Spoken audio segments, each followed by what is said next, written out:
Today marks a day that will live in infamy. To put it as Franklin Delano Roosevelt said it, after the bombing and attack by the Japanese Empire at Pearl Harbor. But rather than Americans, that was not, of course, the first time that America was bombed by, that, of course, was the first time American soil was bombed by a foreign empire. However, on May 31st, 1921 through June 1st, 1921, for the first time in United States history, an American city, American citizens were bombed by other American citizens. And that's even a stretch calling those that performed the terrorist acts American citizens. They were rather American terrorists. Good evening, everyone. This is Gavin Richard with Gavin Richard Presents. Here on my self-entitled channel, Gavin Richard. If you're watching on Facebook, my self-entitled Facebook page, as well as Periscope on Twitter at GavinRich2786. Tonight, ladies and gentlemen, we are commemorating 100 years. 100 years of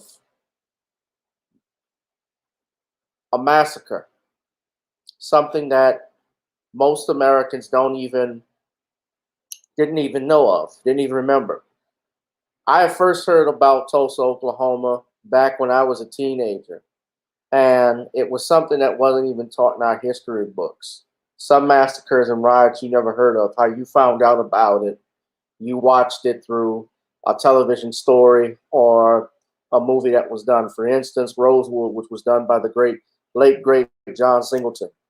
That detailed the riots that occurred in 1919 Rosewood, Florida, where a black man was accused falsely of raping a white woman. And no different than what happened here in Tulsa, we had a situation where a young black man was accused of touching or assaulting a white woman, although the facts seem to indicate that not only did that not happen, but that these two may have been in an affair, a love affair. They were teenagers that were dating.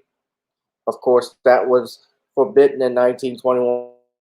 Jim Crow laws were rampant throughout the United States, not just the South. People make that exception that it was only, but it existed there in America.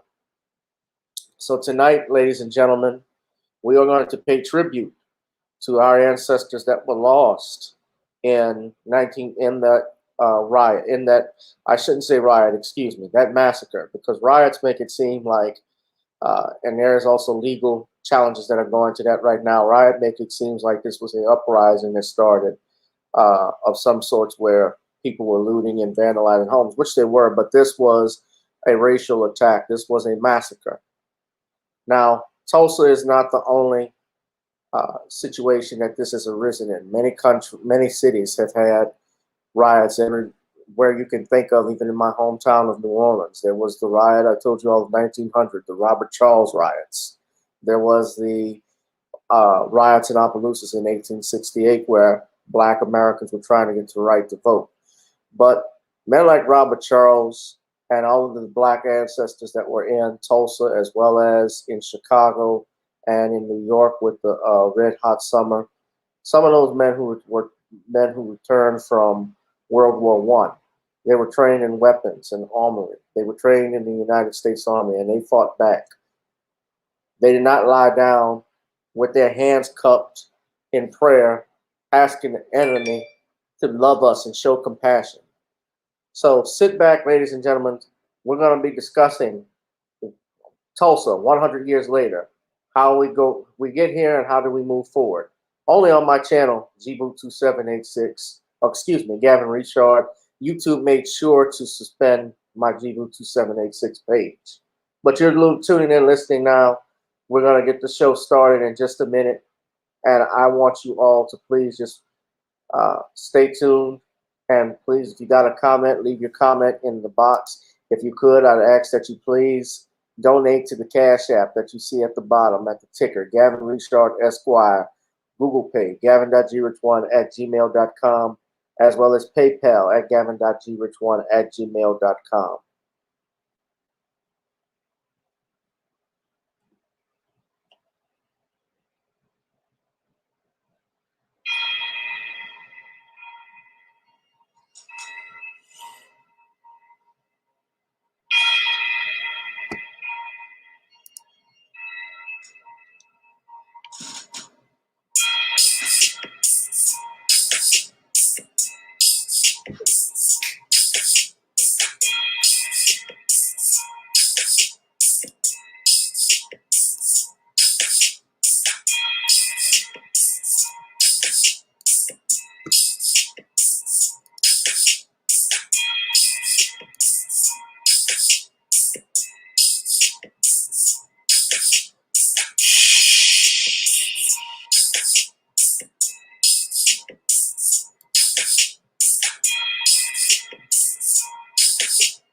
No?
All right, guys, we're going to get started.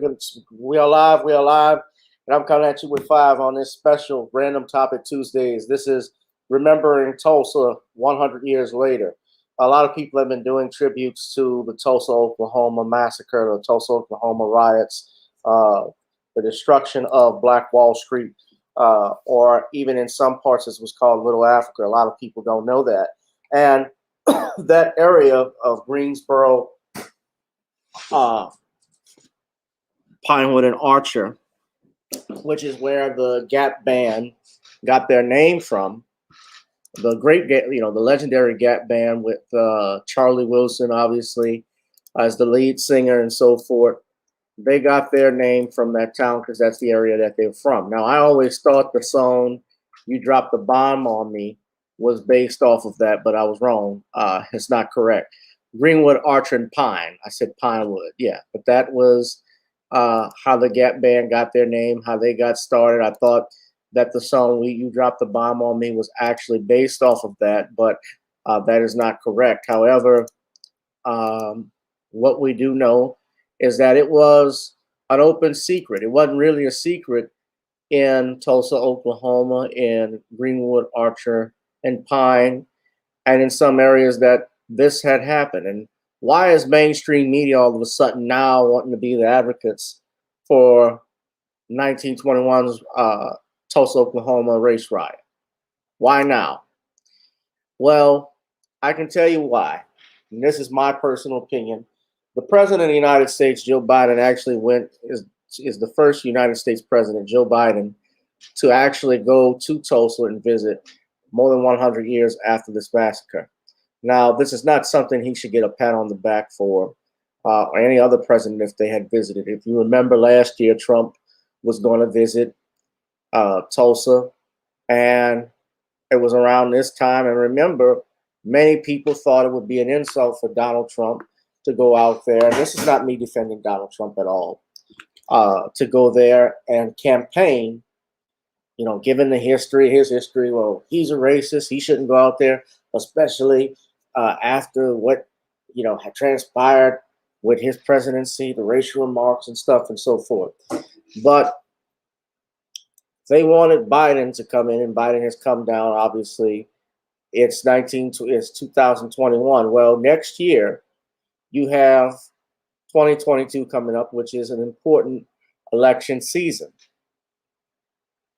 And what you're getting, what you're going to continue to get out of this presidency is nothing more than symbolism. And I always told you I leave symbols to the symbol-minded. I want to play a video that I've seen on Twitter. I haven't seen a couple of videos I'm going to share with you all. But you just had several members of the Congressional Black Caucus that have come down there to Tulsa, Oklahoma, where members have been asking for reparations, the descendants of those families that were destroyed, whose lives were ruined. We're talking about businesses that were destroyed.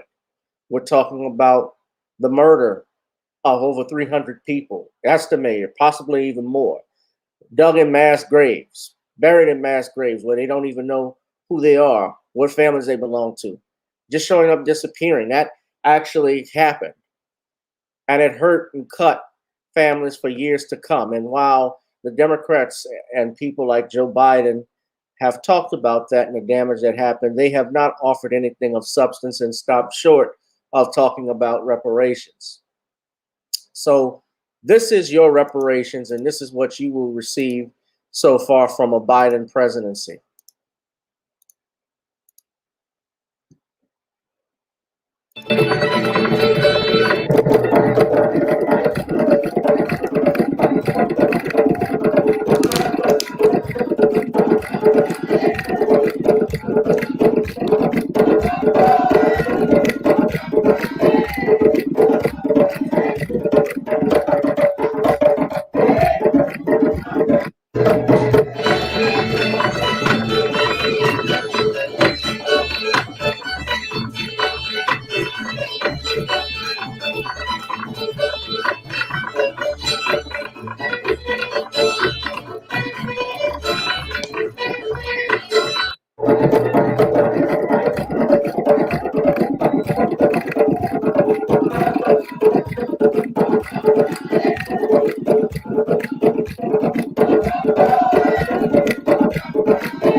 Oh, where's Chicken George when you need it?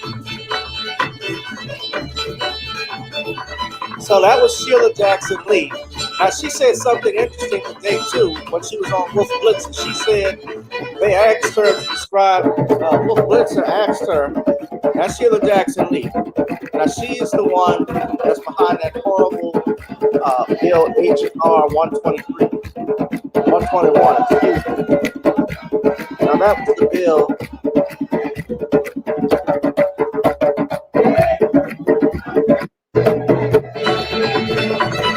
To stop gun violence in America. That's the bill that would authorize creating essentially a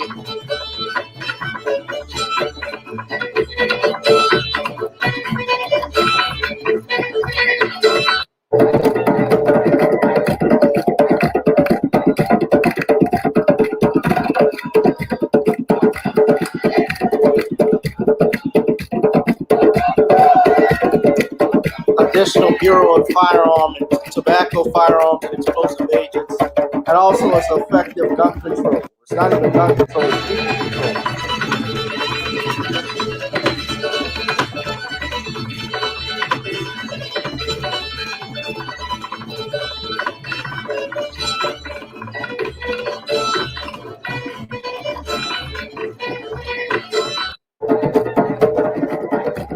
Alright, that's enough of that. Sorry. But this is the closest you're going to get, ladies and gentlemen. That was the closest you're going to get for reparations. They have not offered H.R. 127. They have not offered anything of substance. That was H.R. 127 that Representative Jackson Lee has co-sponsored. She also it's two of them, 121 and 123.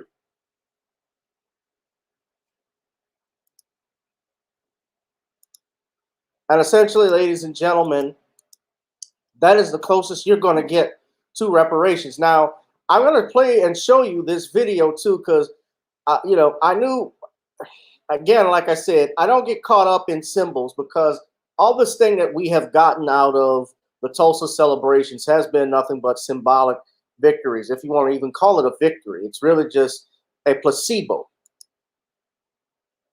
And I've seen pictures. Somebody had a picture. Believe I just saw one of the victims of Tulsa, Miss Gloria Fletcher, who testified at Congress. I saw people. Somebody posted this and showed me. This is how they celebrated her, and I don't believe she personally did that herself. But I got on my new Nike Jordans for the celebration. And I'm not trying to knock or diss her because she's seen a lot, and she obviously has filed a lawsuit with her attorney, Miss Fletcher, as well as the other two remaining survivors of the Tulsa massacre. But if this is what they call victory, that our queen, our sister, the only thing that she can do is put shoes on, and that's satisfactory. There's no monies that's being given to her, her descendants, her children and grandchildren, and their children as a result of this terrorist attack. And all we're getting is nothing but talk. I'm sorry, but we don't need to celebrate shit. This is not the time for celebration. This is time to be angry. I'm angry that this has happened.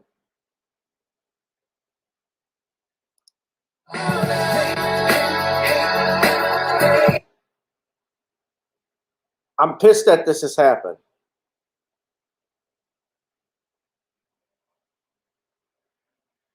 How we can actually celebrate and dance when your people have been massacred, have been killed.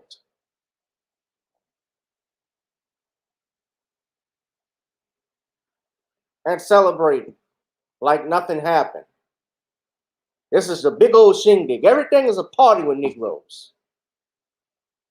I witnessed it when I was in Baton Rouge, even when I went up to North Boulevard where Alton Sterling was shot by the police. And everything turned into a big block party.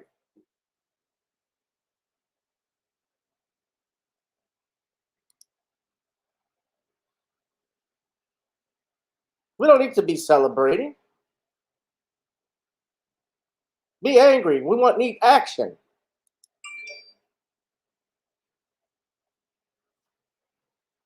Now I want to show you guys this clip. Now, this is from NBC. Now I want to show you guys this clip. This is from NBC.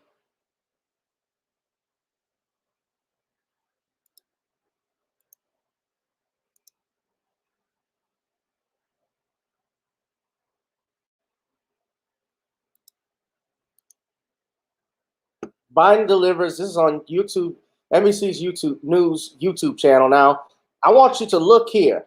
Look at the number of likes to dislikes. Now, of course, this was at, I had this up for the last couple of hours because I wanted to mark it where he starts talking. Not that you're going to get anything good out of it.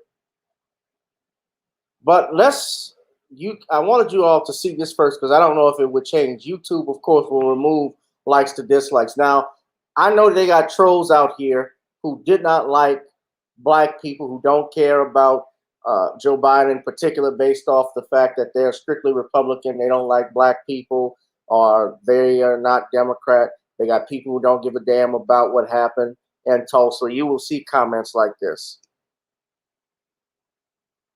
But I want you to listen very closely and look at this, and I'm going to refresh it because I want to see what the likes to dislikes have changed. We see it's evenly 1.4. Now look.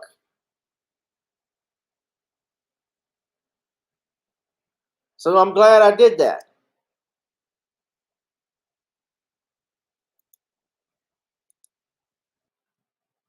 This was 1.4 earlier. Okay, some of y'all probably didn't have, damn it.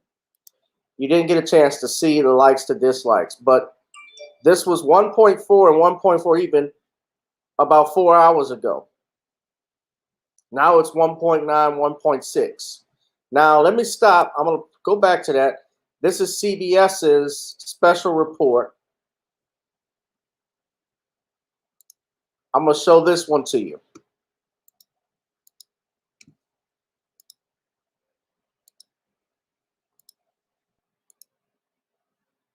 $224 to $708 likes to dislikes. All right, you can see it right there. So let's refresh the page and see if it's changed. This is a CBS now News special report. There's more dislikes. In Washington, President Biden is about to mark the 100th anniversary of the Tulsa race massacre, one of the deadliest in this country's history. Back in 1921, I'm going to play. A white mob murdered hundreds of African Americans and destroyed the area known as Black Wall Street. President Biden is the first sitting president to visit the site of the massacre and just met privately with 3 survivors and family members. The president is now expected to unveil plans to help communities of color throughout the U.S. Now listen to that. Can you help? He's going to have a plan that he's going to unveil to help communities of color. To help communities of color. Now, we know when we talk about people of color, that is a very broad term. Because minorities, even the term minority is a broad term. We're in Pride Month right now, although this is also Black Music Month. Happy Black Music Month. But this is Pride Month as well, and we know LGBTQ is considered a minority, even though they're arguably probably the most powerful political force in the world today. They have presidents basically down on their knees doing everything, no pun intended, down on their knees at their whim, making every law that they can, this president, every law, every advantage that they can get out of them. Then after that, I guess you could say illegal immigrants are also minorities, because in some states, especially in New York, I know that they're planning to give $15,000 to some families who are illegal immigrants. that they're planning to give 15,000. Nikki Ivory says hello. Nikki Ivory said, "Why did they do this beautiful elder like this when they put the?" She didn't put those shoes on. I think they put the shoes. Lawyer, the brother, and I shout out to him, Demario Solomon Simmons. He actually, I've reached out to him to do an interview. I'm interested in having him come on because he filed this lawsuit. I know that he actually said some real stuff that happened out there in Tulsa. How, and this is more about the photo op, and we're talking about reparations. The Biden administration have stopped short of saying that they're not going to give reparations. Biden even said that during his presidential campaign when Ed Gordon asked him, what do you consider reparations for blacks? And he said it only depends on the amount and whether Native Americans are included.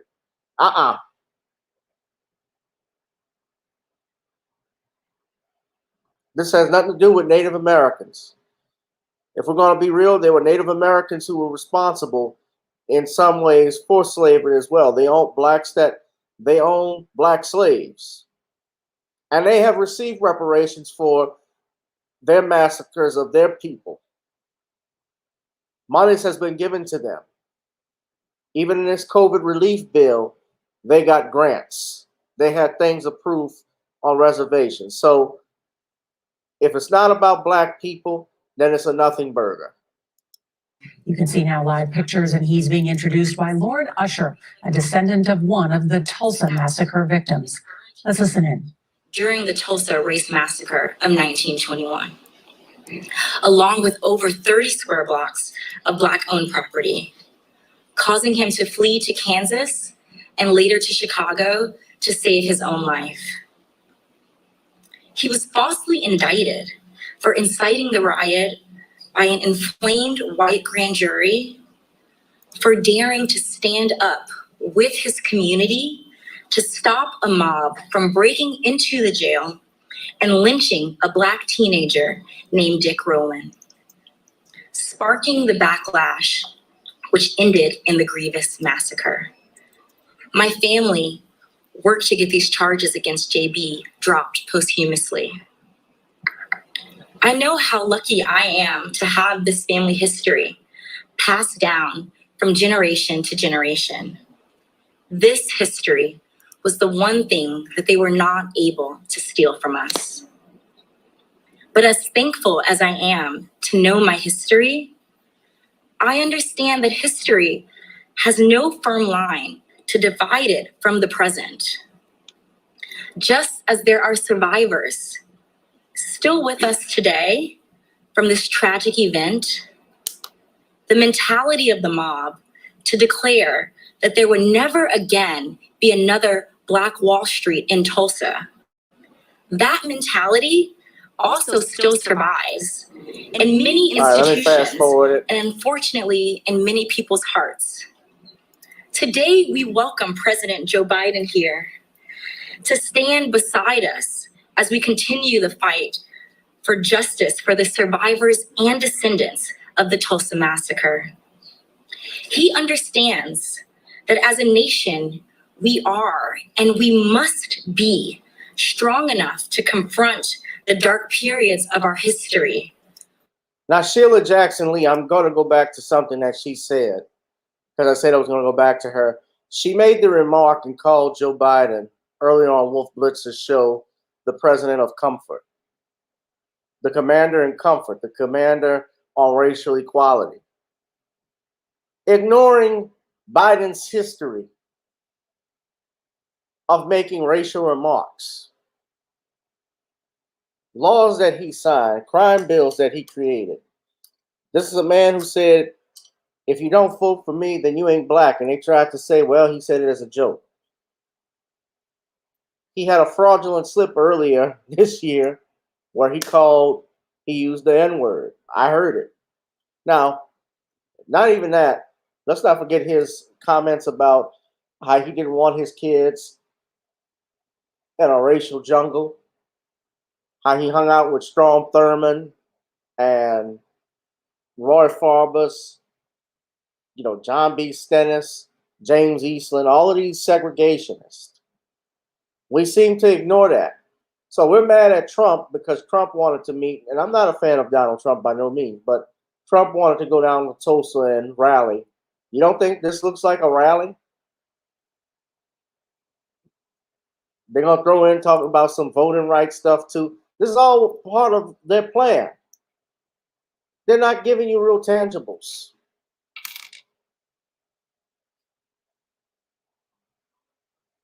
The commander in comfort. With a bold agenda of equity, repair, and healing. No reparations, though. J.B. Stratford died without seeing justice for the crimes against him and his community. But I am sure. I'm not fast forwarding. But I am sure we will see justice in my lifetime, thanks to the efforts of all of you here joining us today. Well, thank you. Please, if you have a seat, sit down. And I got to make one check. He's going down talking to a little baby.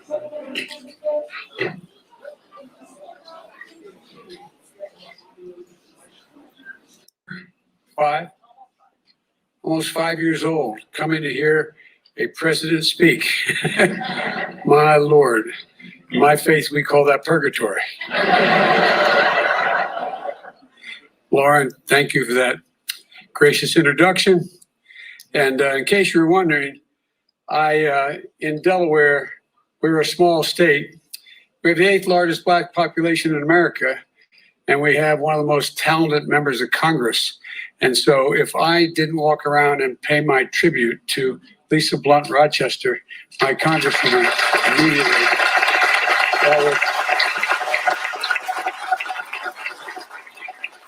how are you, Rev? Good to see you. We've got a distinguished group of people here, and I want to thank Lauren for sharing the powerful story and for helping the country understand what's happening here. And to all the descendants here today, and to the community and civil rights leaders and members of the Congressional Black Caucus that are here, thank you for making sure we all remember, we never forget. You know, there's a verse in 1 Corinthians that says, "For now we see in a mirror dimly, but then face to face, now I know in part, then I shall know fully." It is, I just toured the Hall of Survivors here in Greenwood Cultural Center. And I want to thank the incredible staff for hosting us here. And I mean that sincerely. And if I didn't say what my father would insist on, please excuse my back. I apologize. But the tour, I met Mother Randall, who's only 56 years old. God love her. And Mother Fletcher, who's 67 years old. And her brother, Van Ellis, who's 100 years old. And he looks like he's 60. Thank you for spending so much time with me. I really mean it. It was a great honor, a genuine honor. Now, someone you are the three. Confirm this for me or not, but I think the elder male, Mr. Ellis, had even confronted Biden stating that we need reparations. I don't think he was on that let's dance and do a parade stuff, although I know they've had him at the parades, but I think he was serious about asking for reparations. I know Mr. DeMario, Mr. Simmons, the attorney for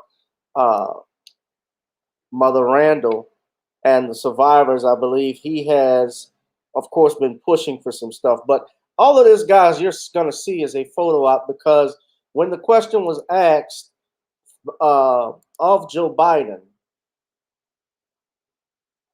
and of the White House earlier, they were mum on the word reparations.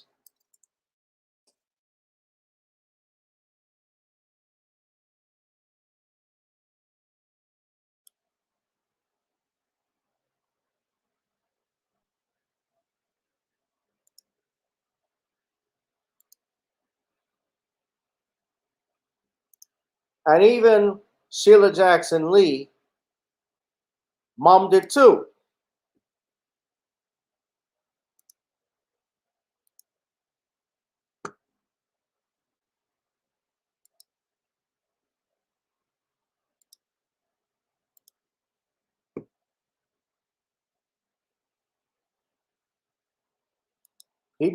They all mummed it.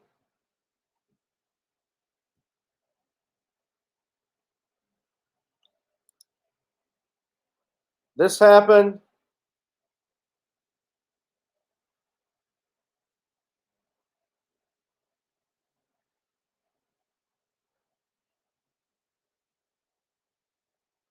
They ignored a direct question. I'm trying to find that actual quote.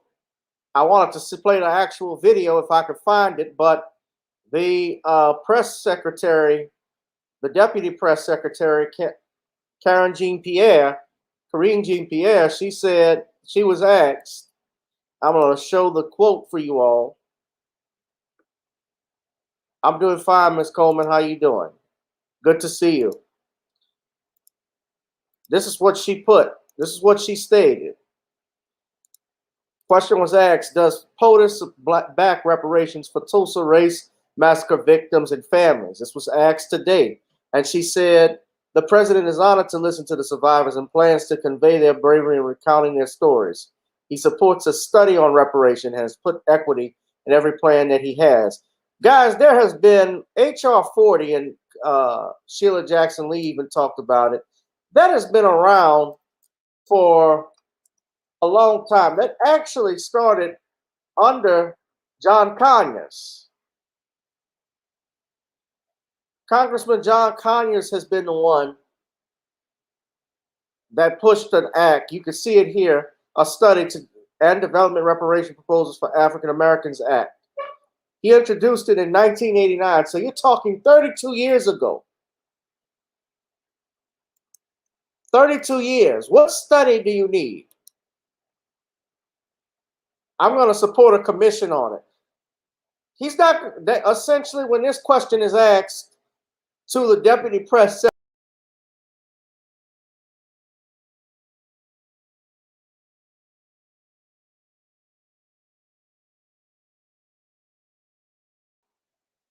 sorry, and they fail, as I was saying, I got kicked out. When they fail to answer these questions, that pretty much tells you the direction and where they're going.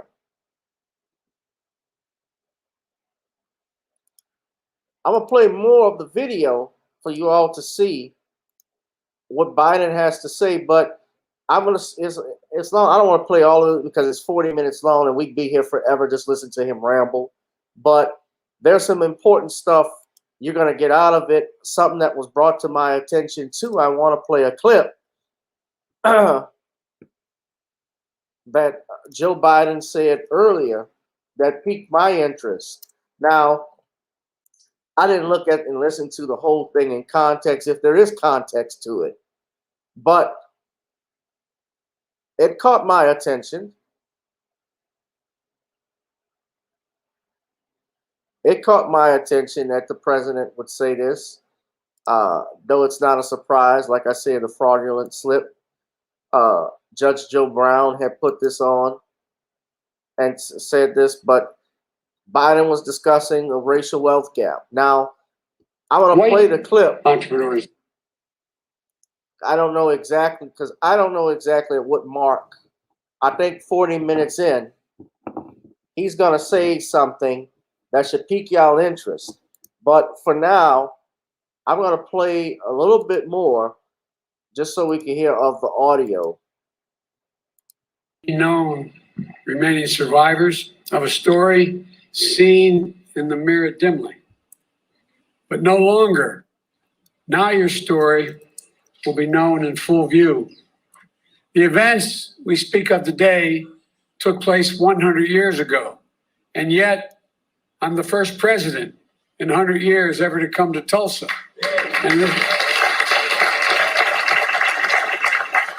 I say that not as a compliment about me, but to think about it. 100 years and the first president to be here during that entire time. And in this place, in this ground, to acknowledge the truth of what took place here. For much too long, the history of what took place here was told in silence, cloaked in darkness. But just because history is silent, it doesn't mean that it did not take place. And while darkness can hide much, it erases nothing. It erases nothing. Some injustices are so heinous, so horrific, so grievous, they can't be buried, no matter how hard people try. And so it is here. Only with truth can come healing and justice and repair. Only with truth, facing it. But that isn't enough. First, we have to see, hear, and give respect to Mother Randall, Mother Fletcher, and Mr. Van Ellis.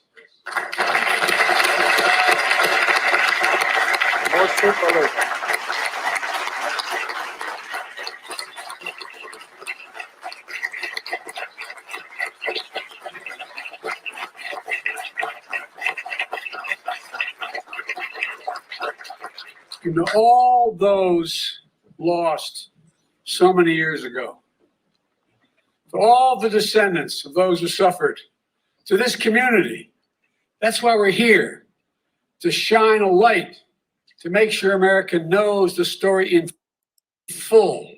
The problem with America knowing the story in full is not that it's wrong that you don't have knowledge of your history. It's very important we study history, not just for names and dates, but so that the mistakes of the past are not repeated in the present and the consequences that flow that would impact our future.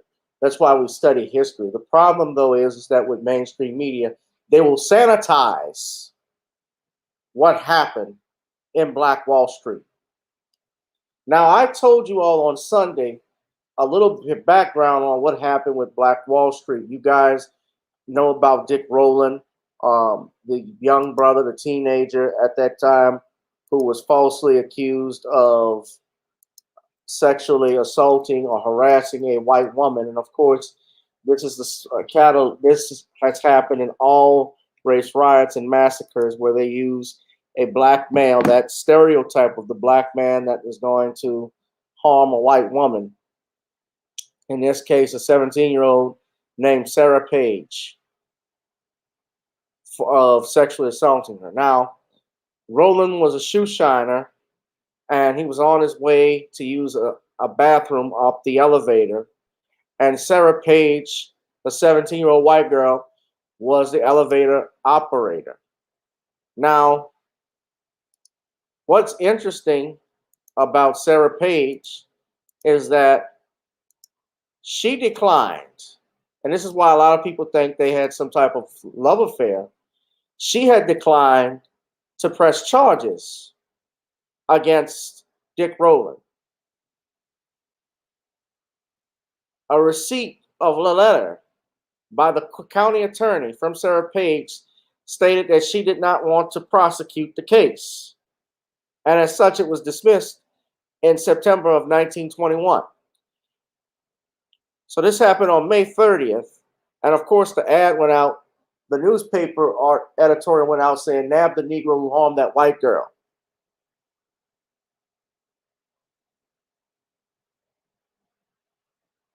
And then some records say that he accidentally tripped, trying to save himself from falling. And he grabbed the arm of the elevator operator, Sarah Page, when he was getting out of the elevator. Page screamed, was startled, and a white clerk in a first-floor store called the police to report Roland fleeing from the scene.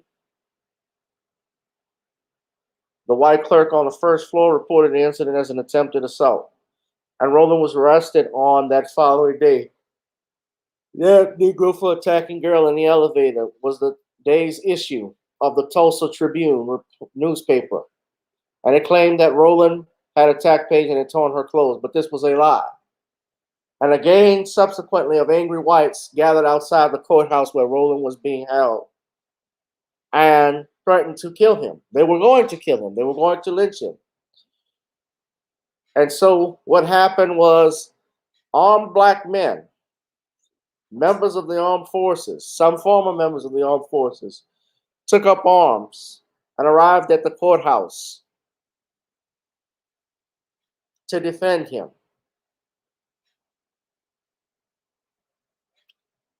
12 people were killed, 10 white and 2 blacks. In retaliation, a riot started and sparked that lasted 16 hours, during which a white mob started fires and airplanes allegedly dropped firebombs. It wasn't allegedly, it did happen. The destruction included 35 city blocks burned down and 1,256 residents in Tulsa's prosperous African-American neighborhood of Greenwood, what they called Black Wall Street, with 800 injuries, 37 confirmed deaths, 25 black and 12 white. Some estimate the death toll could be at least 150. I've heard it was more. It was called, of course, Black Wall Street. I've known it. They call it the Tulsa Race Massacre.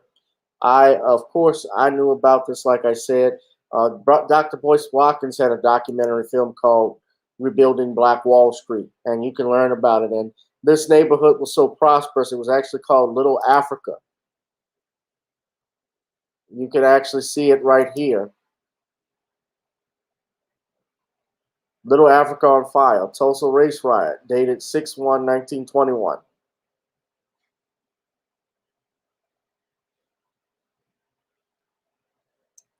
And that area was so prosperous, ladies and gentlemen, they did business with foreign nations.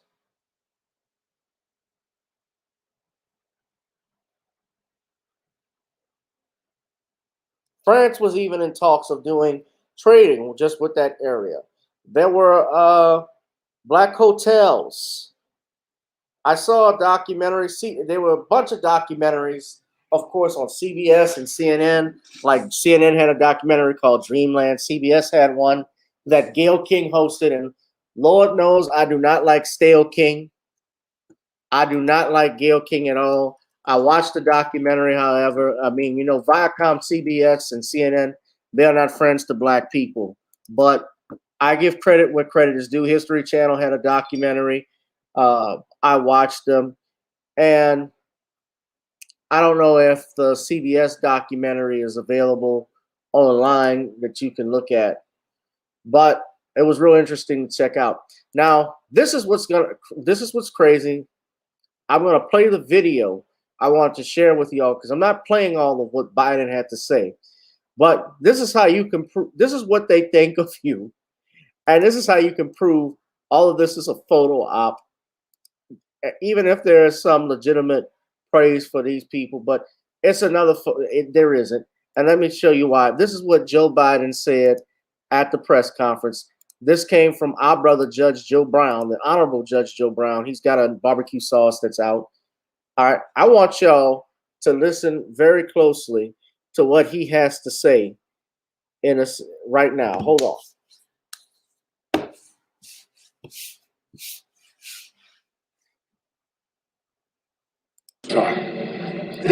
The data shows young black entrepreneurs are just as capable of succeeding given the chance as white entrepreneurs are. But they don't have lawyers, they don't have accountants, but they have great ideas.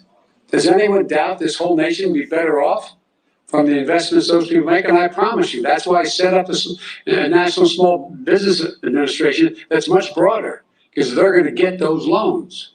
The data shows young black entrepreneurs are just as capable of succeeding given the chance as white entrepreneurs are. But they don't have lawyers, they don't have accountants, but they have great ideas. Does anyone doubt this whole nation would be better off from the investments those people make? And I promise you, that's why I set up a National Small Business Administration that's much broader, because they're going to get those loans. Is he talking about those Negroes under the bridge that want to wash your windshields? Those entrepreneurs? No attorneys. They don't have accountants.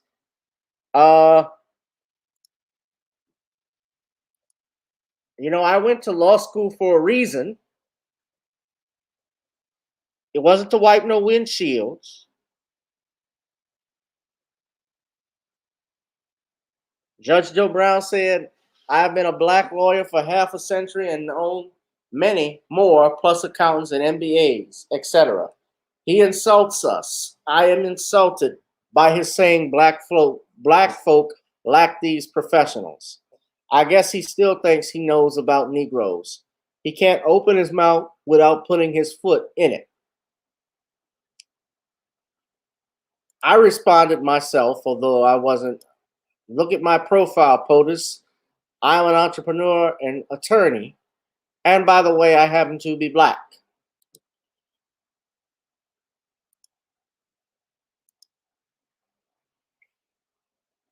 Yes, I happen to be black. And so have my parents and their parents' parents.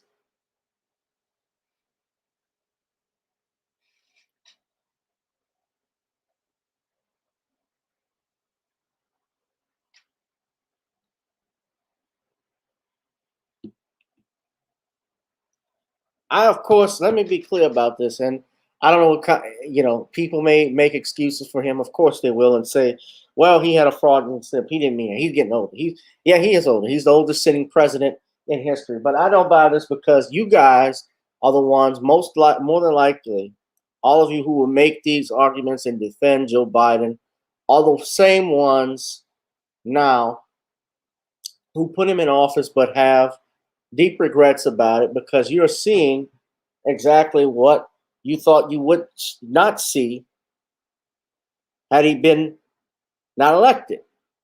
And by that I mean, you all thought he was going to do all of these great things, but you just didn't want Trump in office. You didn't want Trump. You didn't want Trump. Well, you don't have Trump. You have somebody in office who is a career politician, which basically means a career bullshitter. Someone who used his platform to attack, who actually passed laws that hurt black people in this country. Now, we have freedom of speech, we have freedom of religion to practice that, and those that is actually being taken away slowly but surely because we are, as individuals, giving away our rights more and more. I've stated before, if you look at this COVID bill with the aid that was given supposedly to the Asian community, it sounds like it's nice because it talks about stopping hate crime, but the reality is, if you read that bill in its entirety, it is clearly another crimes bill that actually will impact not only the First Amendment, but also the Fourth Amendment. It will subject Americans to unreasonable searches and seizures. Of course, there are laws on the books already for hate crimes that prevent violence against people because of their race, because of their religion, even their sexuality. There are federal laws against that. So what was the purpose of having that bill? It was to add more surveillance to the American people. So I'm going to play for you, ladies and gentlemen. I want you to take a look at this. This brother, Jason Johnson, said some real talk. And this is in response to what your Joe Biden had to say, especially when it comes to reparations and why reparations is important.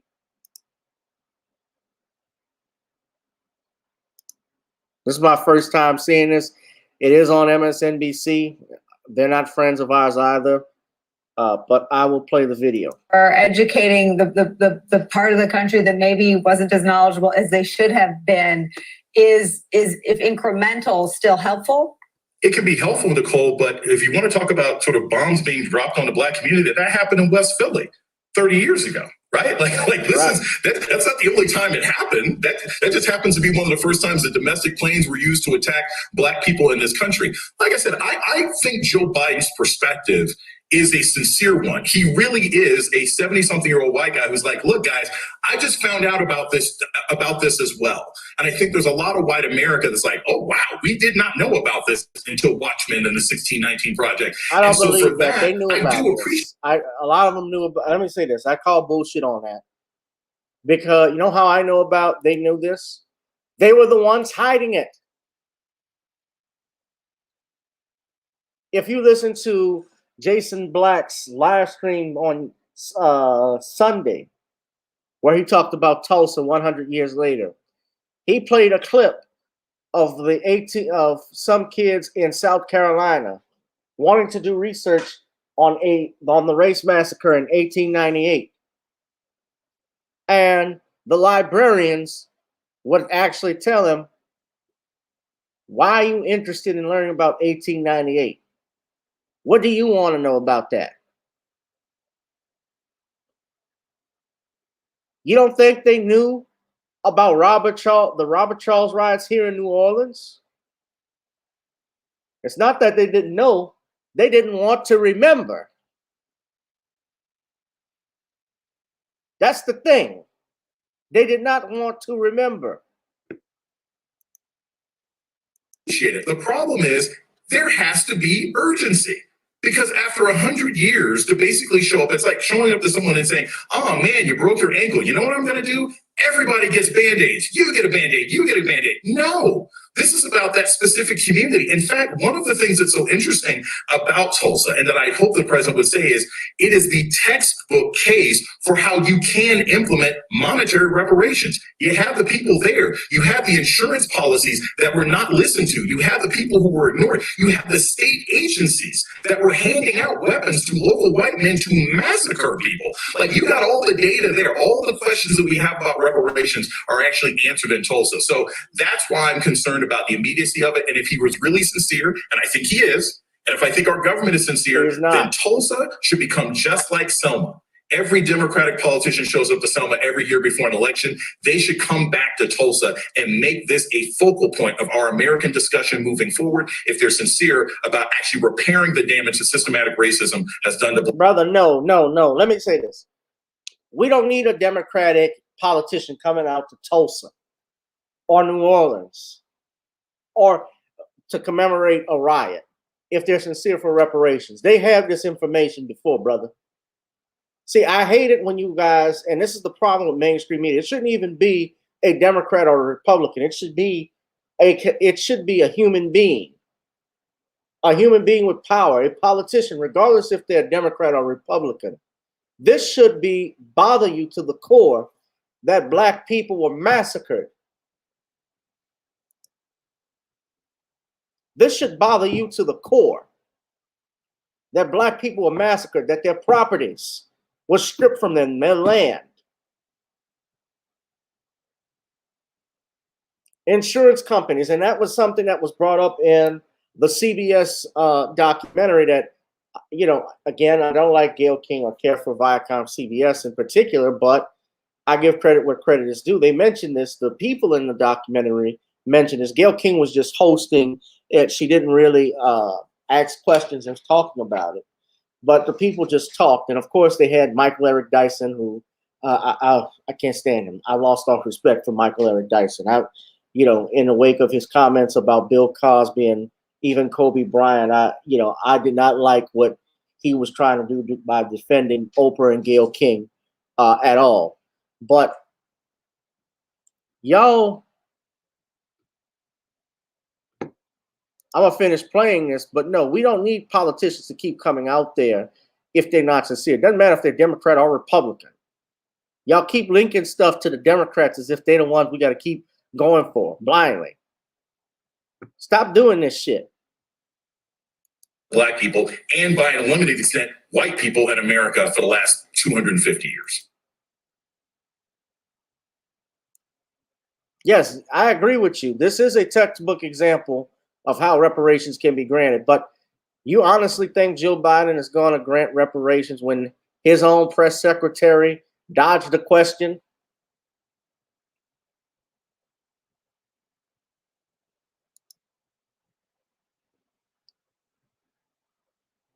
Karine Jean-Pierre dodged the question. We're going to support looking at it. We don't need you to look at it. You know what the fuck it is.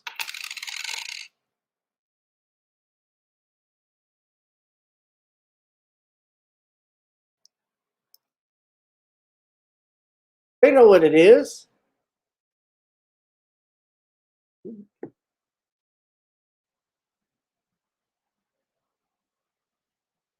She's the first black woman in decades to be brief White House press. Okay, you want a cookie?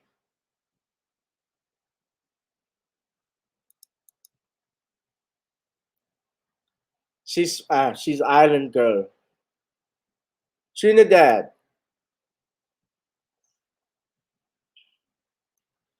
So that's where so that's where she gets the name from. And she's a cute woman. Oh, wait, Suzanne Malvo.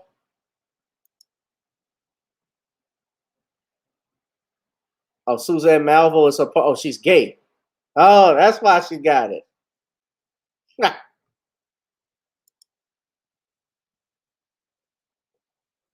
Well, I just realized this. Oh, yeah. So that's why they gave her that. It's Pride Month too. Okay, I remember Suzanne Malvo.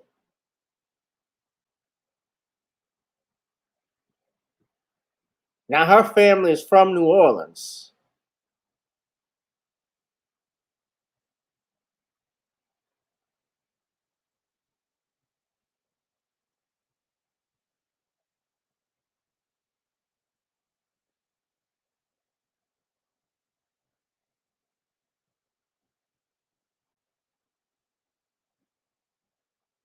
Okay, so now it makes sense. Okay, now it makes sense. And she's from France. Fort de France. So she's not a black American. She's born from Haitian parents. She's not FBA. And I'm not trying to shame or shit people, other melanated people from different countries, different cities and stuff, but yeah, I get it now. You get it too. Oh wait.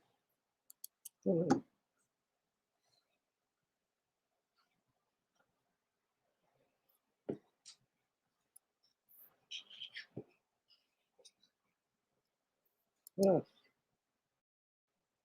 Simone Sanders didn't get the press secretary job after she went full Ray Lewis for Joe Biden. She's at least she's FBA.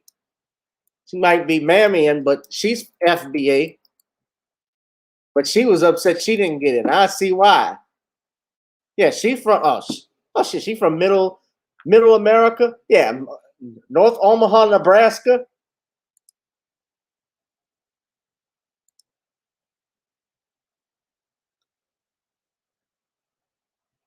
Oh, that says it all. That says it all. All right.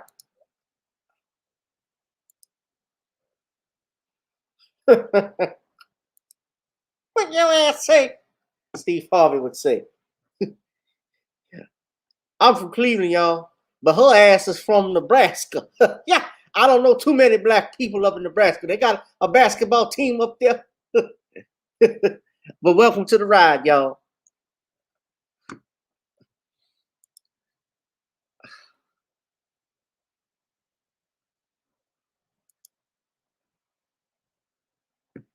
So I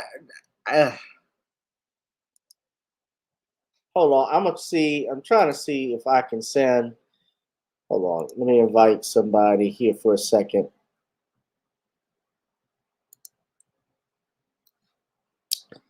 I'll see if our brother is going to come on in a second. I'm trying to invite him right now.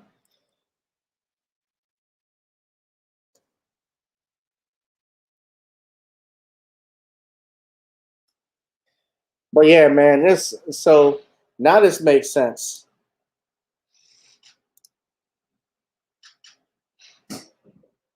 Well, y'all know Steve Harvey. That's what he would say some dumb crap like that on the radio. So yeah, how many black people they got in Omaha? They play basketball up there. I don't know no damn brothers, maybe except on the college football team. Yeah.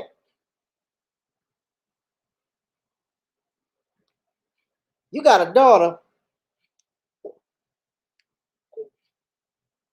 She adopted. Oh, what your ass say?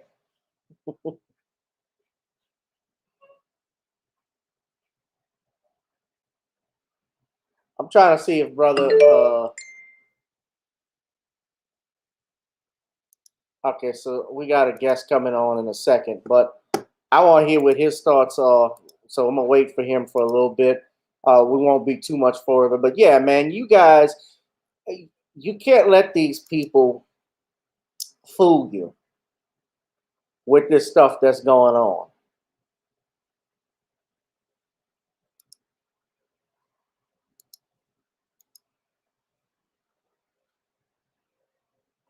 So I don't, and again, that comment Biden made, some people may say, well, Gavin, you take it out of context. It was only a 30-second clip. Shout out to Judge for sharing that with me. But no, it's no context with it. What context? He said this. This same one that said that, didn't he also say about how black women who work in, the black woman that works at Walmart that can't pick up the grocery cans, the canned goods, and lift them over the counter? Didn't he say some shit like that?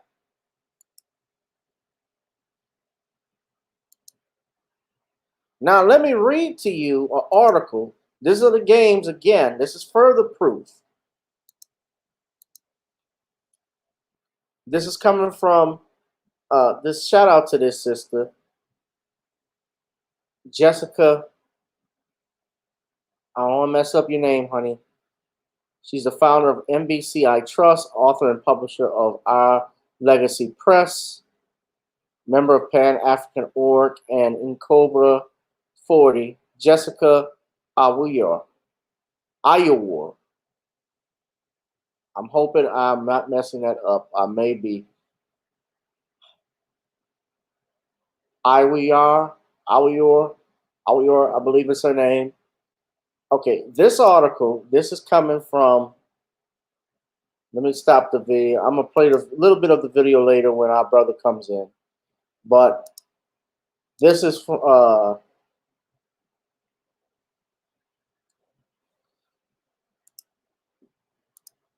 y'all read this. Y'all look at this now.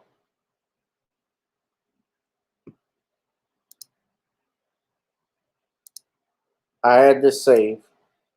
Now, she reported that $30 million for the centennial commemoration was raised by the city of Tulsa. And yet not one dime went to any of their descendants, of the survivors, of the dead or the survivors, the 3 survivors that Biden called out. The survivors have accused the city. See, I'm not blaming those 3 elderly people. I'm not attacking them because they're elders. I don't want to make jokes of disrespect. I was going to say they old. I won't do that. But, those 3 individuals, they saw a lot. And especially as elders at a point where they are in, their platinum years, near the end of the rainbow, although I don't like to use that term, but that is what it is, the twilight. They obviously want justice still for them. They are still fighting to get justice some 100 years later. And listen to what this article states. The survivors have accused the city of enriching itself by appropriating the massacre for cultural tourism that would benefit white developers. During the May 19th hearing before a House Judiciary Subcommittee, Demario Solomon Simmons, the lead attorney in the reparations lawsuit, is the brother I was telling you about, told Congress that the city and the Centennial Commission had not shared any of the $30 million raised for the commemoration with survivors. Goes on further. As I speak, the same perpetrators of the massacre, the city, the county, the chamber, the state, are utilizing a massacre to pad their own pockets, Solomon Simmons testified. Not one penny has been given to any of the survivors. Not one dime has been paid for any of the outstanding claims. Tulsa officials have said they cannot comment on the pending lawsuit. The information that Sister Jessica cited comes from the Washington Post. The Washington Post states the following.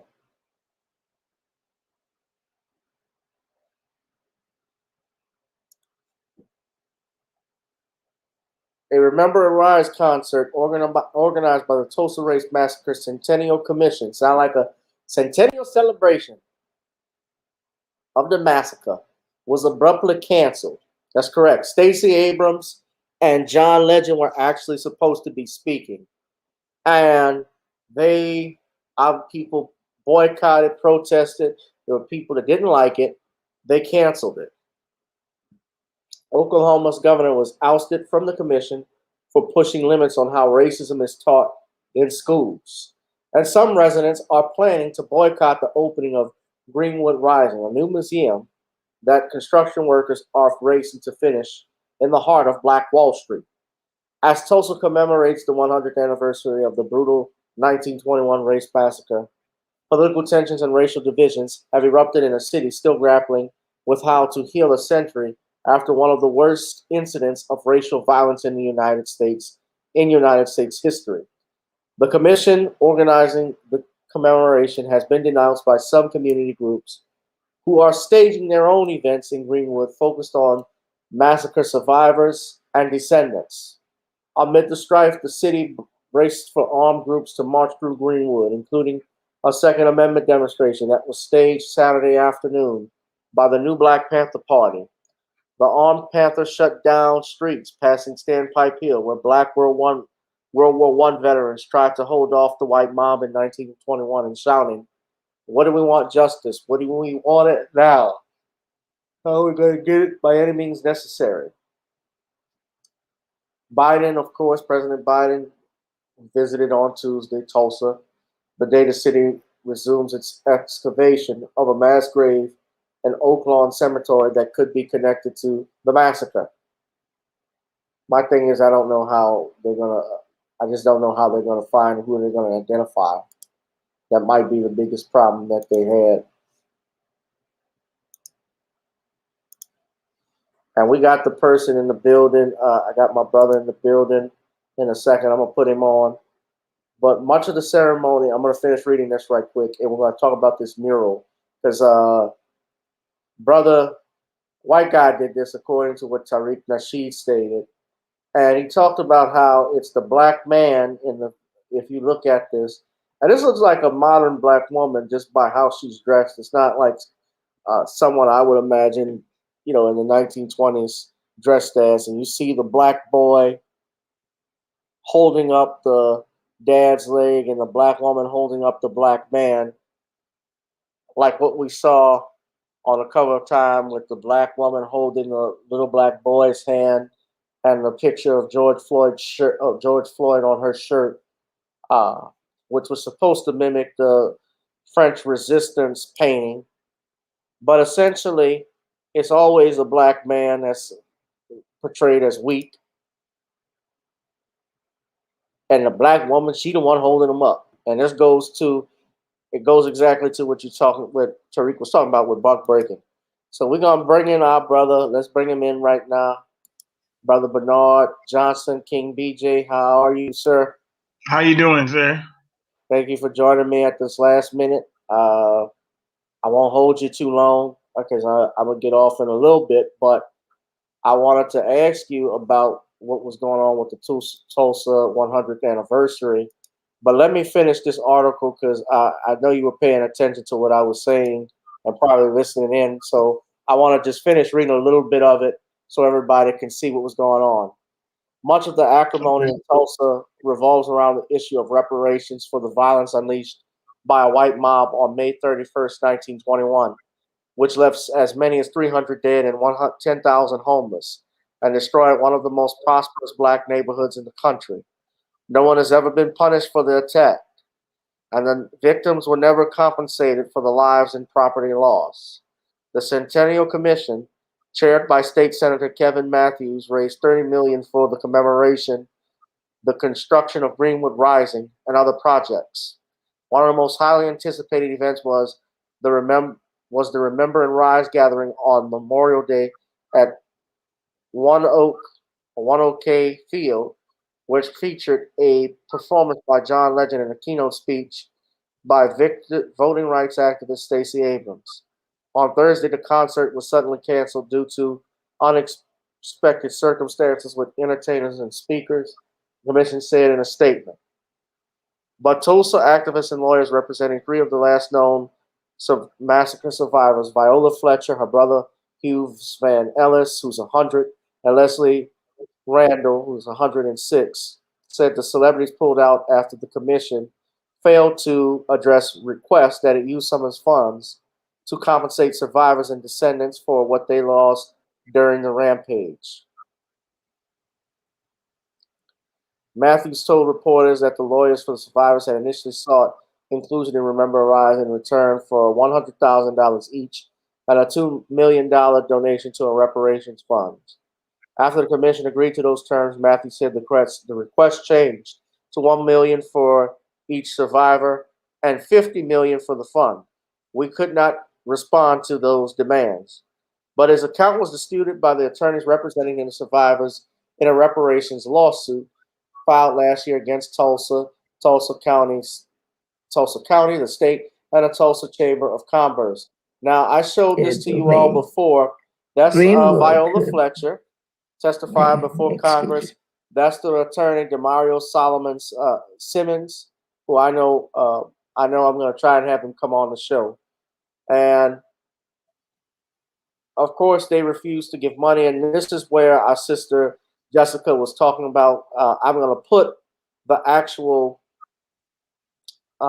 headline in the link in the chat. And by the way, since I'm looking at this, the Tulsa mayor, he was in that documentary on CBS as well.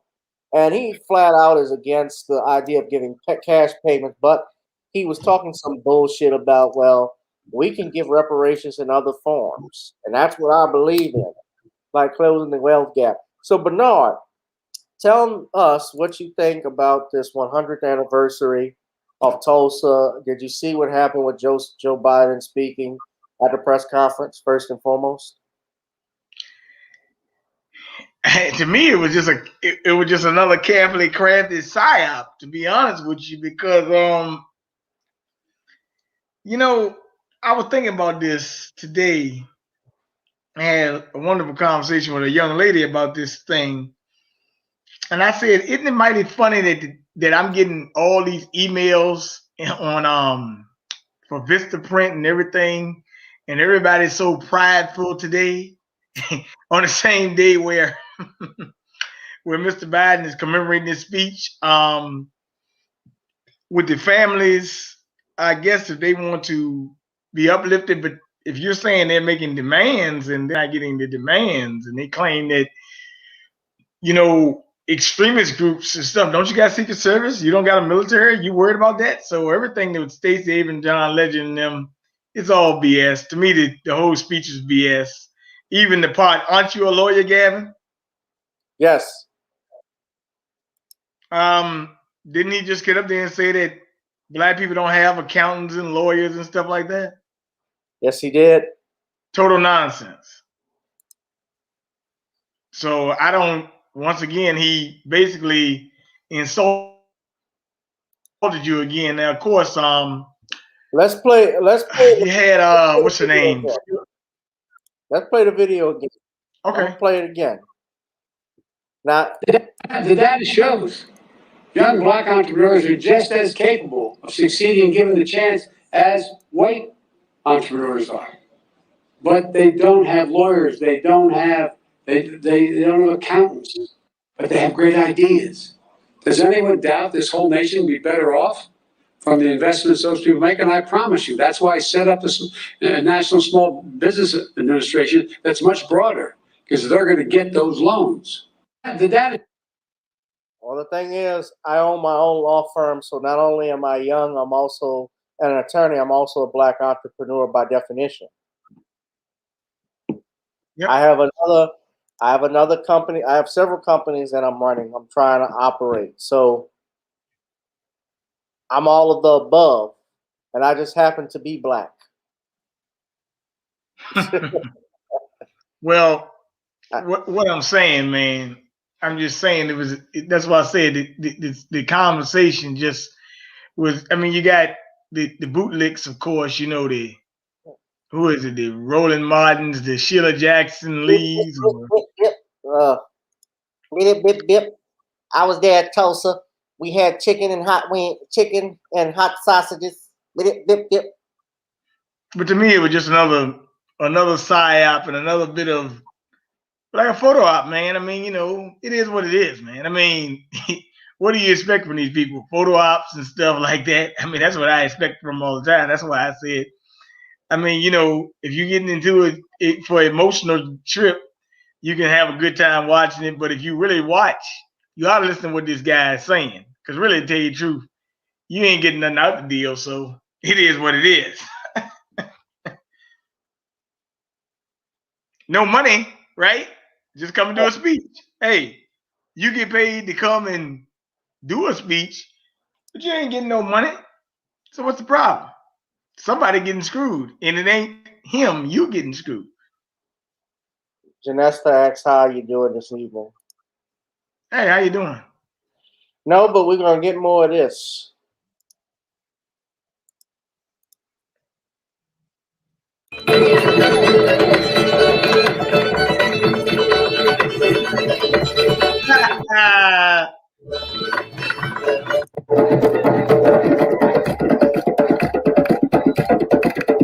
That's Sheila Jackson Lee. Are you serious, man?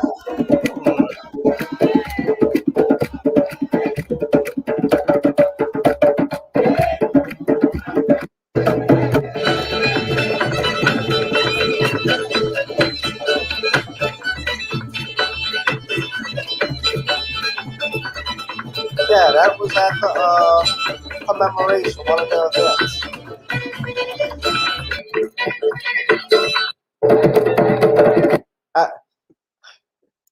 This is the type of shit we got to go through, man. Let me say something about that, man. And before you do that, Sheila, I can't find a recording, but if you listen to or watch CNN, she was on there with Wolf Blitzer. And not that I'm a fan of CNN, of course, but I watch, CNN and MSNBC, they lean too much to the left. Everything is a pro-leftist thing with them, the way the media is slanted. They don't like real masculinity, especially straight heterosexual black men to get up there. That's why they don't put strong black men on there. They put out people like Don Lemon, who will say some vile things about black people, although now he's kept his job only because Trump was in office, and now they're getting ready to cut him, my understanding. But this is the stuff I saw. This is the type of stuff, we deal with MS, with the news media and so forth. I'm kind of tired of seeing it. They push everything to a left. I don't know if you saw this video, but let me play this one for you. Listen to what this black man had to say. Is there a piece of not this guy, man? God damn, man. country that maybe wasn't as knowledgeable as they should have been? But I know who it is. Incremental still helpful? It can be helpful, Nicole, but if you want to talk about sort of bombs being dropped on the black community, that happened in West Philly 30 years ago, right? Like that's not the only time it happened. That just happens to be one of the first times that domestic planes were used to attack black people in this country. Like I said, I think Joe Biden's perspective is a sincere one. He really is a 70-something-year-old white guy who's like, look, guys, I just found out about this as well. And I think there's a lot of white America that's like, oh, wow, we did not know about this until Watchmen and the 1619 Project. And so for that, I do appreciate it. The problem is there has to be urgency. Because after 100 years to basically show up, it's like showing up to someone and saying, oh, man, you broke your ankle. You know what I'm going to do? Everybody gets Band-Aids. You get a Band-Aid. You get a Band-Aid. No. This is about that specific community. In fact, one of the things that's so interesting about Tulsa, and that I hope the president would say, is it is the textbook case for how you can implement monetary reparations. You have the people there. You have the insurance policies that were not listened to. You have the people who were ignored. You have the state agencies that were handing out weapons to local white men to massacre people. Like, you got all the data there. All the questions that we have about reparations are actually answered in Tulsa. So that's why I'm concerned about the immediacy of it. And if he was really sincere, and I think he is, and if I think our government is sincere, then Tulsa should become just like Selma. Every Democratic politician shows up to Selma every year before an election. They should come back to Tulsa and make this a focal point of our American discussion moving forward if they're sincere about actually repairing the damage that systematic racism has done to Black people, and by an limited extent, white people in America for the last 250 years. Now, notice what he said, though, in that, Bernard. He's saying every Democratic candidate should show up to Tulsa. It's not, for me, it shouldn't be about whether you're Democrat or Republican. It should be about whether you're a human being. And as a human being, regardless of what your political affiliation is, this should piss you off as to what happened to Black people in this country, because there have been other Tulsas. And to show up during election season, campaign time, because let's be real, 2022, there's going to be a battle for the Congress. Who's going to control the Senate? Who's going to control the House? So that's what's coming up. And I think that might be, to me, that's the reason why Biden, in large part, went down there to Tulsa. I believe that all my heart. But I think what Johnson is saying, he's talking about how this is a textbook example of reparations. The thing is, the Biden administration has already said that they don't support reparations for Blacks. Well, first off, let me say something. When I give a damn about that FBI agent son, that fucker Johnson, who always say some crazy shit anyway, right? And he's I don't the know one who he is specifically. No, I know it's okay. It's not a problem. Tell us. He's his FBI agent's son. Who's his father? I gotta go back and look it up. I forgot the guy's name. The Professor Black. Yeah, that's it. He had posted one time about it. That's a while back. I had to go back in the archives look for it. That's not an issue. I'm not even worried about him. I'm just saying he always does some bootlicking stuff like that, and he just said that right there, so comfortably and easily. So why is he only talking about Tulsa?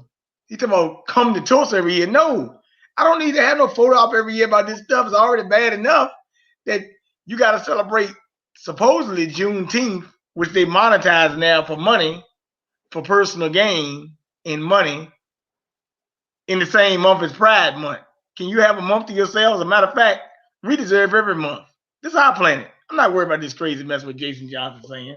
I'm just looking at what they did right there. I mean, what you just showed me right there with Sheila Jackson Lee and this clown shows me everything I need to know right there. A bunch of nonsense. Yeah, a bunch of nonsense. What's with all the dancing, man? What's with all the dancing? Is this a funny matter to you? Well, look, that's all we're gonna get out of that. It's just more shucking and jiving. You know what the slaves did during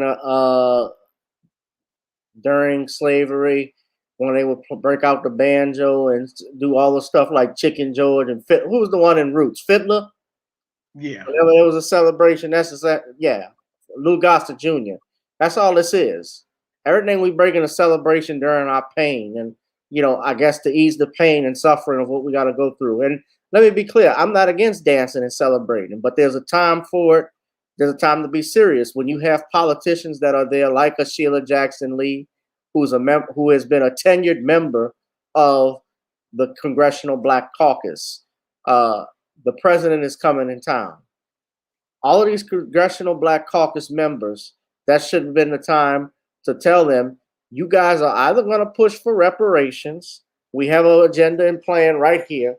We demand reparations. If you do not push it in the next few months, especially before the upcoming elections next year, we will vote you out, or we will not support you. And we have a block that says we're not going to support you. We will not show up even and vote.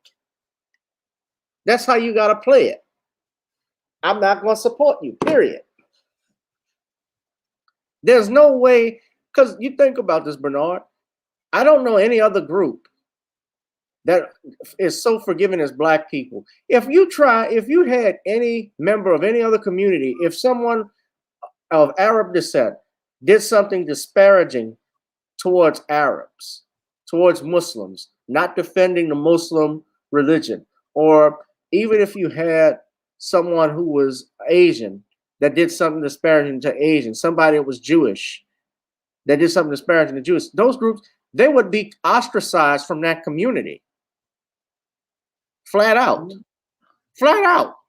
So how is it we get these Negroes that could come up there and do, dancing, show up there in a Soul Train line to African drums? I swear that Negro that one that looked like Julian Bond, it looked like he was tap dancing at first. Did you see that?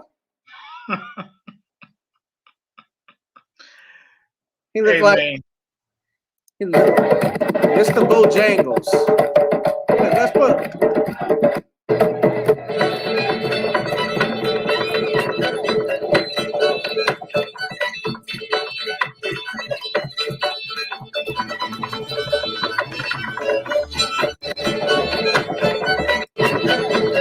I don't know who that is.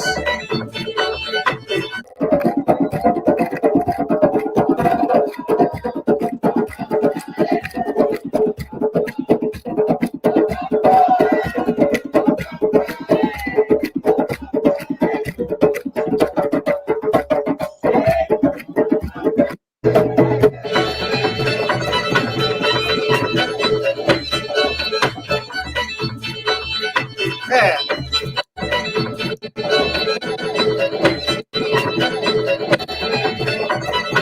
Ugh. Let me stop. I'm gonna stop playing.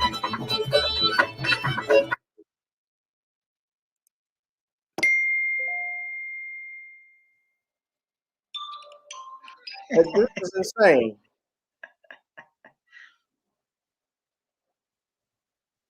It is insane, brother. I'm disappointed highly. But then I don't even really get disappointed because this is what I expect from these people, so I don't really get disappointed. It is what it is, man. You know what though? I did want to mention something to you earlier because I wanted to mention to you earlier, but I kind of forgot. There was a thing that came up earlier today that it was a cyber attack on a meat plant, and I think they say it could be meat prices could go up during the summer because of the cyber attack. So please do not meat gouge at the stores and stuff like that. With me, I'll eat any meat, but I'm just saying that's what they came out. Beef and pork, especially, could be going up. That was a confirmed. I think today I read a report about the meat shortage. It said some cyber attack, possibly Russia. I don't believe that at all. I just think they're just trying to find another way, just like the gas thing, to cause another panic and outrage. That's all. Yeah. But that happened today too. So I'm saying a lot of stuff goes on while you're doing this Tulsa thing, and then you got Pride Month stuff. So they always have a Pride Month. And what's gangster about Pride Month, Bernard? The governor of Florida, I just left for it. DeSantis signed a bill that bans transgender athletes from participating in high school sports. He did this on Pride Month, and I like what he did though. You like what he did, yeah. Yeah, he got some nuts. Shit. Shit. Them Negroes you just showed me have no nuts. At least DeSantis got nuts, right? Shit. Hell with this mess. And then, they social engineered all over the internet. You see what they're doing. Every time you look around, I'm like, dang, I don't need to know how woke you are. I don't need to know how woke you are, man. Right. Well, in Hollywood now, someone showed me a video. My girlfriend and I, as we were driving home, I was listening to Tariq's broadcast, and they were even talking about how they have, and it was a Black woman who did this, a Black teacher at a private school that showed these kids a video, a cartoon, talking about their private parts and masturbation and stuff like that. And it's, you know, they've gotten real bold with this stuff, man. So that's DeSantis there. I didn't play the video, but yeah, I could. Folks beforehand, what I told them then was true. If they had been in California, they would have been on their couch because they would not have been able to even be allowed to compete in any type of sports. And so we're proud that we not only, I know they finished the school year here, we were just in Baker County, you know, we had school year, we had sports, we did everything. That was obviously the right decision. I think the places that lock the kids out of sports and lock the kids out of school, I mean, it's just a total disaster, and they're going to have to. They tried to pass a bill like that in Louisiana. I think it We've passed, got a great team of folks here. We have Edwards our is not lieutenant going to governor in sign it. attendance. We have Senator Kelly Stargel, Aaron Bean, He's Jen not signed Bradley, it. a lot of representatives, Kaylee Tuck, Chris Ledvala, Stan McLean, Cord Bird, Jason Fisher, Chuck Brannon, Wyman Duggan, and Clay Yarborough. We also have Selena Soul, who's a former Connecticut high school track athlete, who is going to talk about the bill that we had today and how the lack of protections in her state ended up denying her opportunities to be able to compete. We believe in the state of Florida of protecting the fairness and the integrity of women's athletics.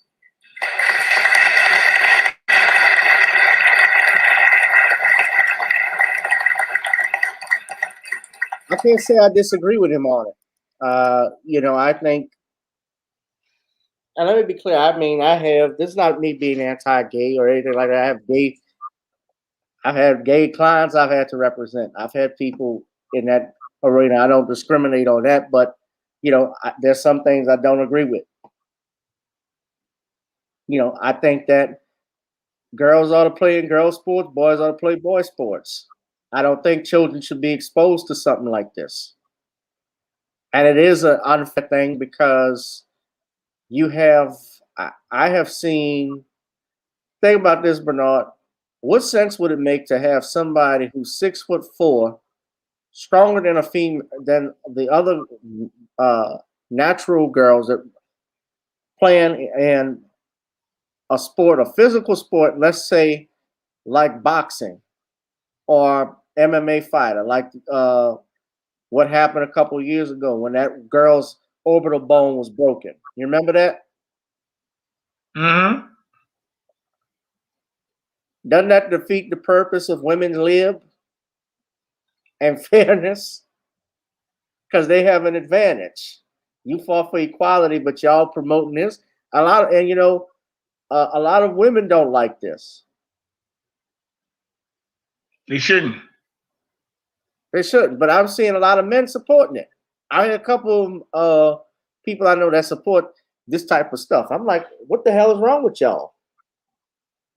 Like the women got more backbone than men today.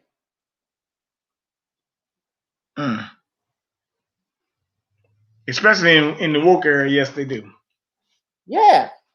And I think, and a lot of it has to deal with money because what Janesta just said, she said that some people are BS in politics and in Hollywood. Well, the thing is that those people have ties to Hollywood, are trying to make it in Hollywood. They bend over it's like the get along crowd, as Kwame Brown stated, but it's really about them bending over to this, no pun intended, wink, wink, but they bend over to this crowd at their whim because they know, number one, if you don't support their agenda, if you don't support LGBTQ, you're not going to find work in Hollywood. You're not going to find work in mainstream. Bill Maher, who is a big LGBTQ supporter, he even said a couple of years ago on his show Real Time, beware the gay mafia, because they had gotten a guy from the Mozilla Firefox company. They got him dismissed from his job because he gave monies in support of Proposition 8 out in California. And by the way, in California, it was the people that voted for that bill. They said marriage should be between a man and woman. It was the California Supreme Court that reversed it. Judges that you didn't vote for redefine the definition of marriage. That's interesting. Well, you know what I think though, Gavin?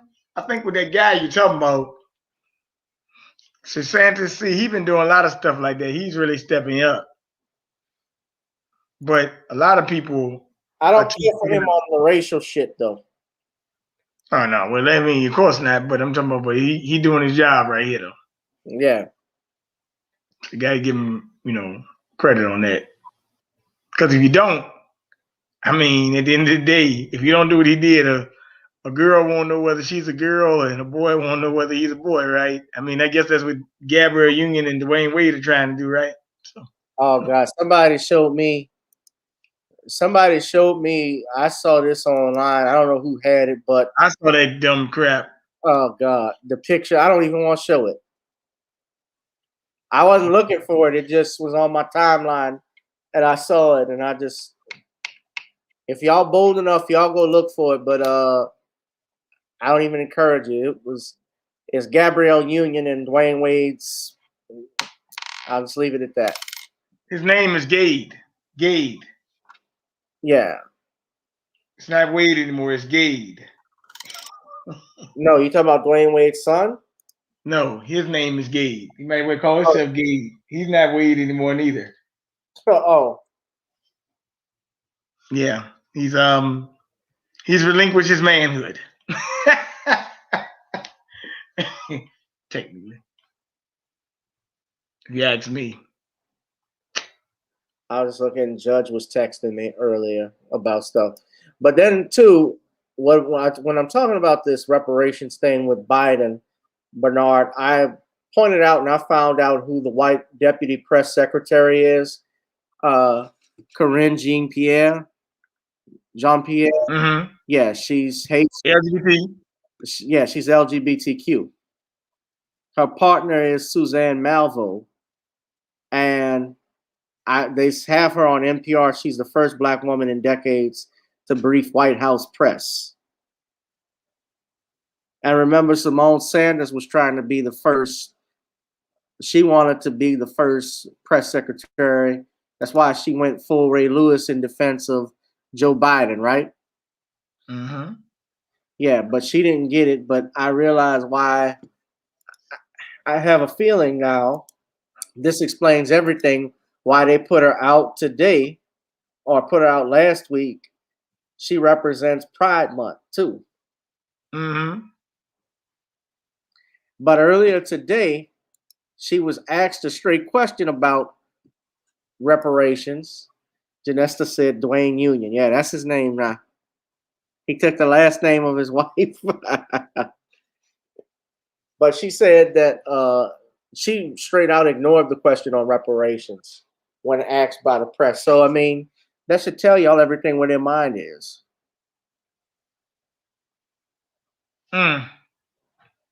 Very interesting. Yeah. But I know who she is though. Mm-hmm. Yeah. She's a Haitian chick. And my buddy was watching her last week. And he said, dang, this is a pretty sister. And then he said, oh no, she's LGBTQ.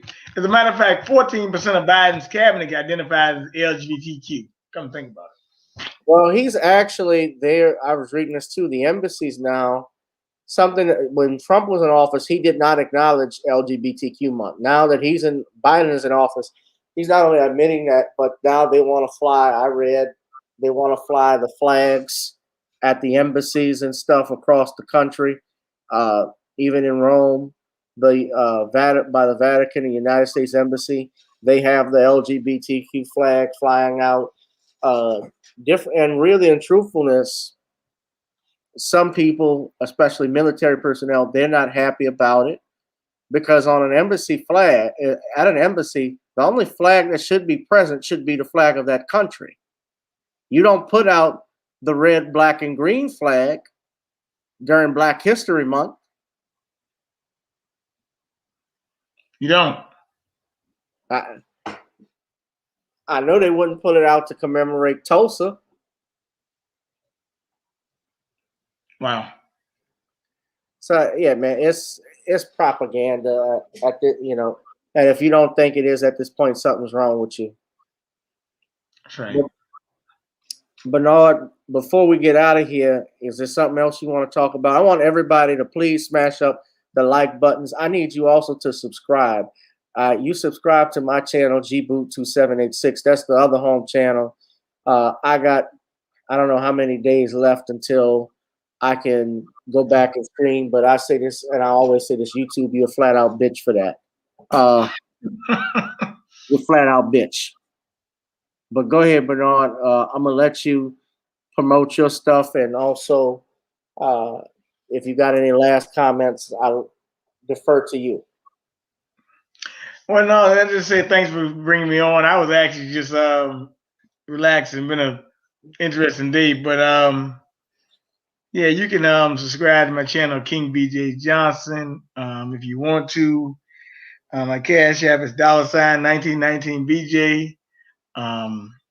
Website kingbjmedia.com, Instagram Bernard1121, and my personal training website is kingbjfitness.com. Yeah, Gavin, keep on doing what you're doing. Hey, Queen Ahmadiyya Shakur, actually got to get in contact with you. Thank you for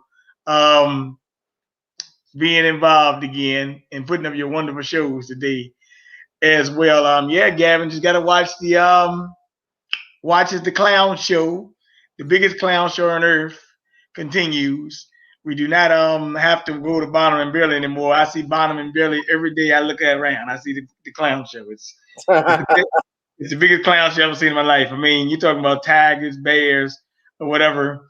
And I like to call it the oppression Olympics. Black people say they're oppressed. Then the Chinese say they're oppressed. Then the Asians say they're oppressed. The dogs, cats, mice, rats. Everybody's going to get a bill sign for oppression, but us. But we're going to still be yelling and dancing like they're doing. And I actually tell you the truth, when you dance like that, you don't show you're oppressed. You show you're a happy fool. That's what you're showing. Most definitely. Queen is in the building. Queen Ahmadiyya Shakur. Salute to you. Thank you for tuning in. She's been very supportive of me and my channels.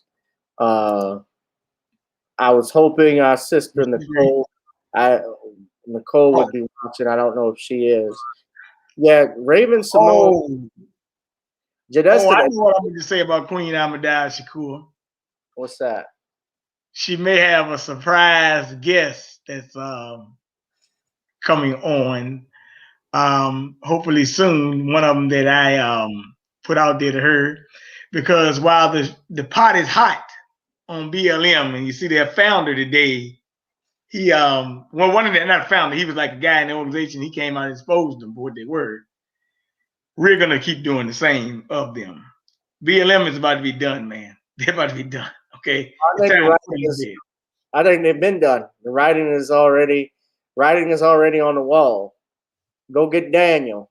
Daniel said, remember, if you read in the Bible when the king asked to go get Daniel because there was some writing on the wall. And what that meant was that King Belshazzar was holding a banquet, and God essentially told him, because of his sin and him engaging in worship of idols and so forth, he says that you will no longer be king. And that's essentially what this means. Well, this is what it is. I'd say this, Gavin. We just got to keep on standing our square. And we just got to get ready for the next 29 days. I would advise you not to buy any Kellogg boxes because they're going to have rainbow on them. But it is what it is. I'm not here to taste the rainbow. But hey, it is what it is. Just taking a little banter out of it. Hey, look, it's a clown show, right? They're going to clown me. I got to clown back. It is what it is. Yeah. Yeah, but yeah, just take your time and keep on doing what you're doing, brother. All right, brother. Get out of YouTube jail too first, by the way. Eventually, Janeska, you mentioned Raven Simone. I was going to make this point. I felt embarrassed because I had a crush on Raven Simone as a kid. I actually have an autograph from her. I'll share this with y'all. Back when she used to be on Hanging with Mr. Cooper. And I got a chance to meet her years later. She was doing it. We were adults then. Doing that. She did a movie called Revenge of the Bridesmaids. I was an extra in that film. And she was an attractive girl. But then when you saw what she was doing when she was on The View, when she started cooning it up, Watermelon Drea, I wouldn't hire a person with a name like Watermelon Drea.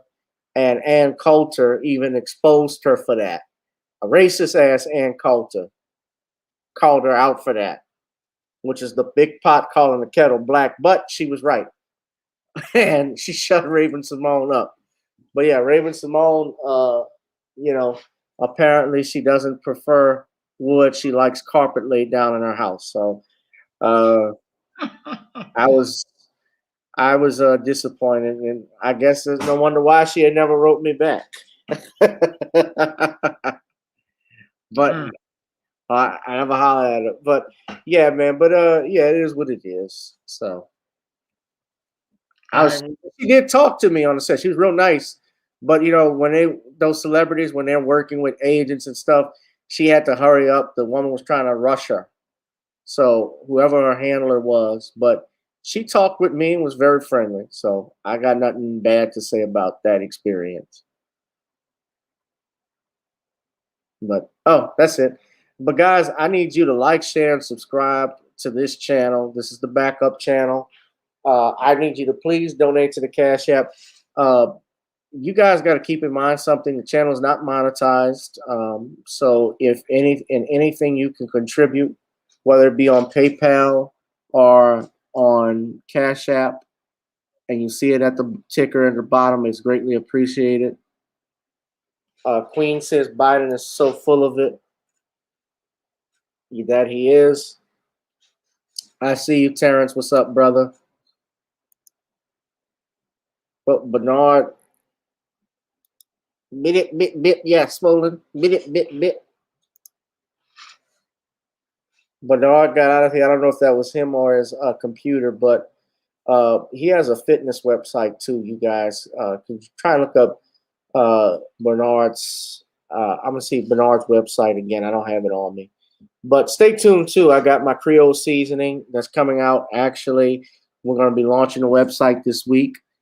So when I go and do my live stream again, either Thursday or Sunday, I will have the link for everybody to go check it out and, order some seasoning and spices because we're ready to push that. So try it on chicken, meat, or fish. It always goes great with every dish.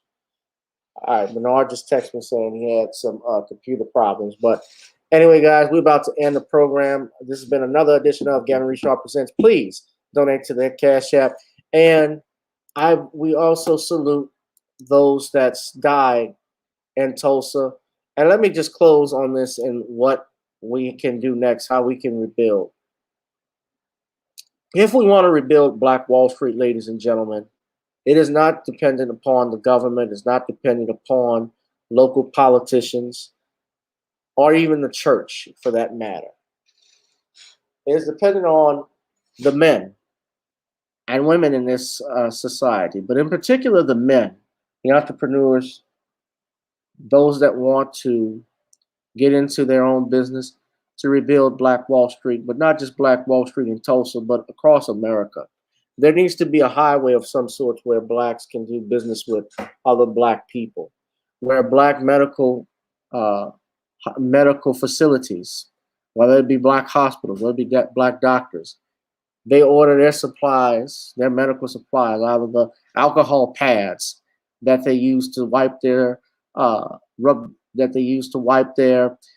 arms of their patients, or they need to buy stethoscopes or medical bags that they go to a black company and buy those medical supplies.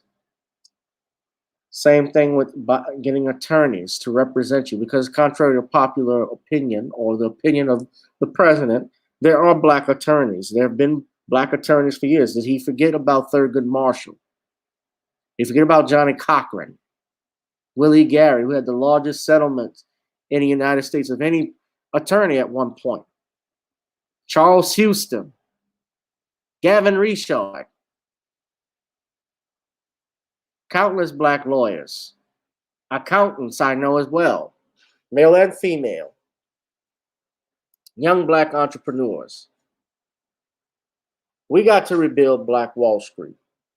And it's clear by the negligence of this government from state, local, state, and national leaders. You're not going to get anything out of them other than what you saw Sheila Jackson Lee do in that video on Twitter I showed you, just singing and dancing and symbolic Negro stuff. We got to take this serious. We have an agenda in place. It laid out the plan to establish reparations. If they are not for reparations, then guess what? Do not vote them in. It's that simple. No ifs, ands, and buts about it. Any group of people, any politician, especially a Negro politician that disrespects this community, disrespects us as black people, they do not need our support. I'm tired of voting for the same thing over and over again and not getting anything out of it. And you should be too.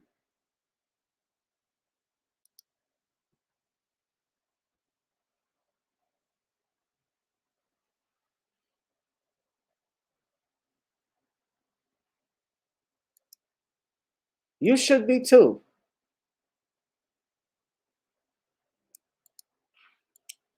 And it's, remember we've had black television networks. We've had BET. We have Bounce. We have, what else? Other TV One. Radio One. Although the programming may not be that great, but this is an opportunity. Black News Network. This is an opportunity to grow.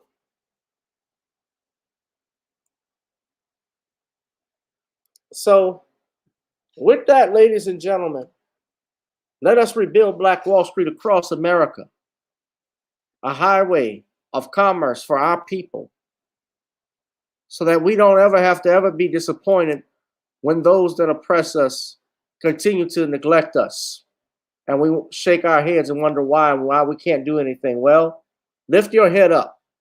You can do something, and you do something about it now. Create your own businesses and promote yourself. And with that, ladies and gentlemen, speaking of promoting myself, please donate to the CashApp GavinRichardEsq. I'm attorney Gavin Michael Richard. And this is Gavin Richard Presents here on my self-entitled YouTube page, as well as my Facebook page, and on GavinRich2786 on Twitter. You guys, I will see you all this Thursday. I will be back. God says the same. And until next time, I'll holla. Peace and blessings.